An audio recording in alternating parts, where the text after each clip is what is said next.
মনে অনেক প্রশ্ন জাগে। সামনে নির্বাচন, কোন প্রার্থীকে বেছে নেব আমি? আমার পছন্দের প্রার্থী সন্ত্রাসী কর্মকাণ্ডের সাথে জড়িত হতো? তার নামে দুর্নীতির কোনো অভিযোগ নেই তো?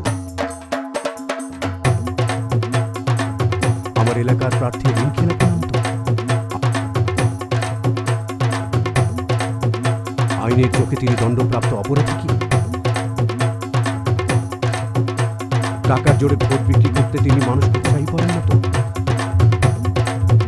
প্রার্থীর ওপর নির্ভর করবে আমার সন্তানের ও দেশের ভবিষ্যৎ।